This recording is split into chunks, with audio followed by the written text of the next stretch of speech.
Dikatakan dan dicontohkan oleh banyak pihak bahwa pada masa Bapak Jokowi ini ada kriminalisasi. Contohnya kepada Habib Rizik. Tidak ada hal yang menunjukkan dengan nyata bahwa ada kriminalisasi atau ada upaya untuk meminggirkan umat Islam. Di masa sebelum Pak Jokowi, Habib Rizik tidak hanya ditersangkakan, bahkan beliau diterdakwakan, diadili, dipenjara, dan menghabiskan waktu hukuman di penjara sampai beliau bebas. Kenapa pada waktu itu tidak ada yang mengatakan kriminalisasi ulama? Apakah masih tidur seperti Ashabul Kahfi dan baru sekarang bangun? Ini pertanyaan sederhana. Kemana Anda dulu ketika beliau di penjara? Kenapa Anda tidak mengatakan bahwa pemerintahan sebelum Pak Jokowi kriminalisasi ulama? Tidak ada yang ngomong begitu. Ini saya sampaikan bapak-bapak, mengajak kita semua berpikir. Apa yang kita baca di media sosial, itu sebagian besarnya itu hoax, bohong. Satu persatu ketahuan bohong.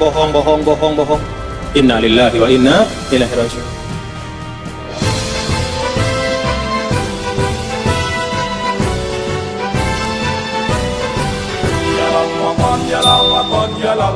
Pergi ke Turki, coba dengar di situ. Ada enggak? Sebelum sholat itu ada ngaji 10 menit, setelah sholat ada ngaji? Enggak ada. Ada enggak majelis taklim yang menggunakan speaker masjid? Setelah misalnya zuhur kemudian pakai speaker pengajian, atau setelah maghrib di Turki, di Mesir, di Saudi, ada enggak? Kalaupun pengajian itu ada, dia pakai speaker dalam, tidak menggunakan speaker luar. Jadi jangan termakan oleh hasutan bahwa di Indonesia ini kita berislam susah. Tidak, ruangnya sangat lebar, kesempatannya sangat luas. Bahkan kita sendiri yang sering tidak mampu menggunakan kesempatan dan ruang itu. Secara khusus sering dicontohkan dengan Al-Ustadz Al-Habib Muhammad Rizik Syihab. Beliau ini seorang da'i besar.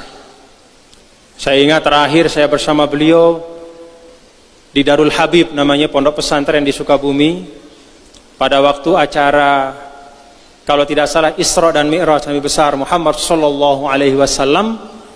Itu Habib Naufal Al-Kaf, pimpinan pondok itu mengundang saya, dan kebetulan mengundang beliau juga ternyata. Dan kami baca kitab bergiliran. Saya baca kitab Manaqib salah seorang habaib. Lalu setelah saya baca, Habib Rizik menyambung dengan bacaan. Beliau seorang dai, tokoh. Dikatakan dan dicontohkan oleh banyak pihak bahwa pada masa Bapak Jokowi ini ada kriminalisasi. Contohnya kepada Habib Rizik. Apa yang sebenarnya sekarang terjadi? Benar bahwa Habib Rizik pernah ditersangkakan, tapi kemudian di SP3-kan. Ada proses hukum, lalu SP3. SP3 itu artinya tidak masuk pengadilan, apalagi masuk penjara. SP3 itu stop prosesnya. Di masa sebelum Pak Jokowi, Habib Rizik tidak hanya ditersangkakan, bahkan beliau diterdakwakan, diadili, dipenjara, dan menghabiskan waktu hukuman di penjara sampai beliau bebas. Kenapa pada waktu itu tidak ada yang mengatakan kriminalisasi ulama? Apakah masih tidur seperti Ashabul Kahfi dan baru sekarang bangun? Ini pertanyaan sederhana. Kemana Anda dulu ketika beliau di penjara?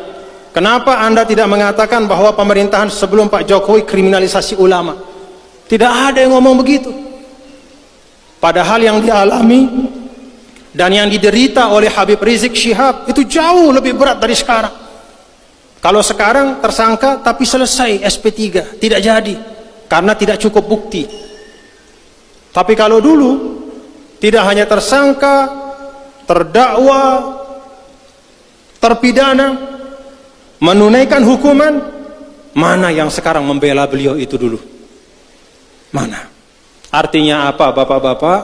Suara-suara yang menggunakan nama beliau sebagai alasan terjadi kriminalisasi ulama, suara-suara itu semata-mata adalah suara mereka yang tidak suka kepada presiden. Karena tidak suka saja. Kalau memang betul ukurannya adalah apa yang menimpa beliau, justru beberapa tahun yang lalu jauh lebih berat. Tapi dulu tidak ada Pak Jokowi masalahnya. Dan tidak ada kepentingan politik. Oleh karena itu, bapak-bapak, ibu-ibu, saudara, terkait dengan isu-isu seperti ini, mari kita kembalikan kepada kenyataan. Apakah ada benar bahwa kita sebagai umat Islam ini tersulitkan di dalam mengamalkan Islam di Indonesia? Nih saya tanya, muslimat, ada merasa sulit? Lalu ngaji susah? Sembahyang susah? Apa Malik? Taik haji susah? Ya memang susah kalau taik haji, tapi susahnya bukan karena pemerintah bikin susah, tapi karena kuotanya terbatas. Tidak ada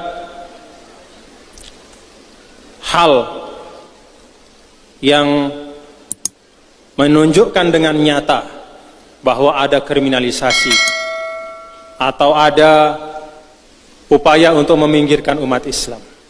Ini saya sampaikan, bapak-bapak, mengajak kita semua berpikir, apa yang kita baca di media sosial itu sebagian besarnya itu hoax, bohong. Apalagi yang ajaib-ajaib, ajaib-ajaib. Ada katanya tiba-tiba surat suara sudah tercoblos, ternyata bohong. Satu persatu ketahuan bohong, bohong, bohong, bohong, bohong. Inna lillahi wa inna ilaihi raji'un.